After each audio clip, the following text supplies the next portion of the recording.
स्वागत है आपका अपने YouTube चैनल में। शिक्षा रोजगार से जुड़ी बड़ी खबरों के लिए चैनल को सब्सक्राइब कीजिए, लाइक कीजिए, कमेंट कीजिए, शेयर कीजिए।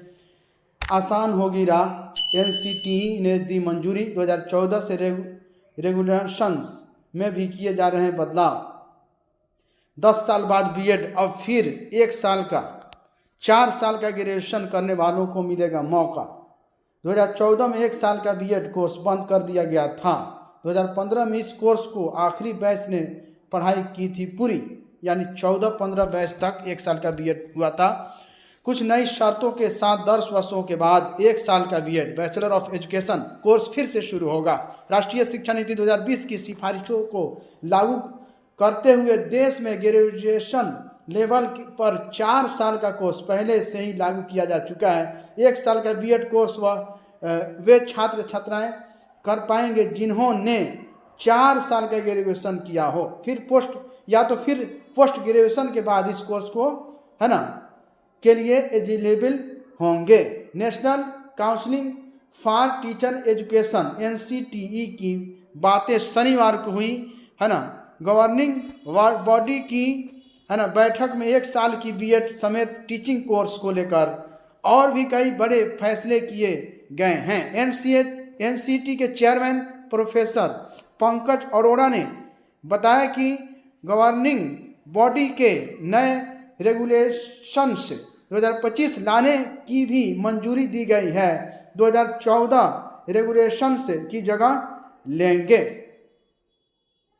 आईटीईपी स्पेशलाइज्ड स्ट्रीम को भी मंजूरी। अवसर बिहार पुलिस में 4361 पदों पर चालक सिपाही बहाल होंगे। 8276 स्वीकृत पद। बिहार पुलिस में चालक सिपाही 8276 स्वीकृत पद हैं। वर्तमान में 3500 के करीब चालक सिपाही हैं, यानी करीब 4800 पद रिक्त हैं। प्रस्तावित बहाली के बाद काफ़ी हद तक इनकी कमी दूर हो जाएगी।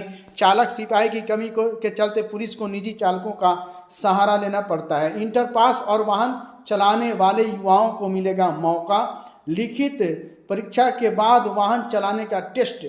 चालक सिपाही की बहाली 2 चरणों में होती है। आवेदन करने वाले अभ्यर्थियों को पहले सिपाही की तरह ही लिखित परीक्षा से गुजरना होता है। लिखित परीक्षा के आधार पर चयनित अभ्यर्थियों को वाहन चलाने का टेस्ट देना पड़ता है। इसके बाद अंतिम मेधा सूची के आधार पर सफल अभ्यर्थियों का चयन होता है। बिहार सरकार के अधीन नौकरियों में महिलाओं को 35% आरक्षण का प्रावधान है। 10,470 शिक्षकों का ट्रांसफर खुद करेंगे अपर मुख्य सचिव एस सिद्धार्थ। पति पत्नी और दूरस्थ स्कूल के आधार पर आवेदन करने वाले शिक्षकों का ट्रांसफर करेंगे डीओ। किस श्रेणी में ट्रांसफर के लिए कितना आवेदन है? 760 कैंसर रोग से ग्रसित, 2579 किडनी व हृदय रोग, अन्य 5575 दिव्यांग एवं अन्य कारण, 1557 पारिवारिक दिव्यांग, 1338 विधवा व परित्यक्त, 16,356 पति पत्नी के आधार पर, 17,167 महिला और 92,000 पुरुष शिक्षकों ने ट्रांसफर के लिए आवेदन दिए हैं।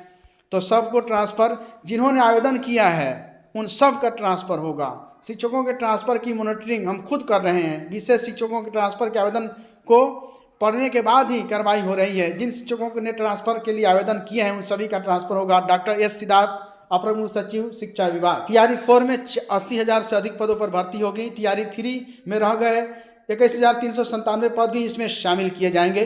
टीआरई 4 में 80,000 से अधिक पदों पर शिक्षकों की भर्ती होगी। इन पदों में टीआरई 3 के खाली रह गए 21,397 पदों को भी शामिल किया जाएगा। शिक्षा विभाग ने सभी जिलों के जिला शिक्षा पदाधिकारियों को रिक्त पदों का डाटा तैयार करने का निर्देश दिया है, जिसके बाद टीआरई 4 की वैकेंसी निकाली जाएगी। सबसे अधिक भर्ती गणित, विज्ञान, कंप्यूटर, खेल में मिडिल स्कूल के लिए स्नातक डिग्री अनिवार्य होता ही है।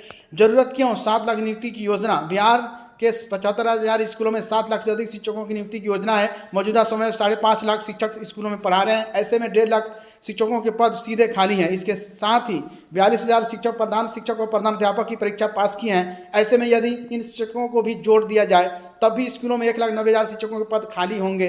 हालांकि टीआरई 4 के बाद टीआरई 5 भी आएगा। ये सारी बातें हैं। Thank you friends. शिक्षा रोजगार से जुड़ी बड़ी खबरों के लिए चैनल को सब्सक्राइब कीजिए, लाइक कीजिए, कमेंट कीजिए, शेयर कीजिए।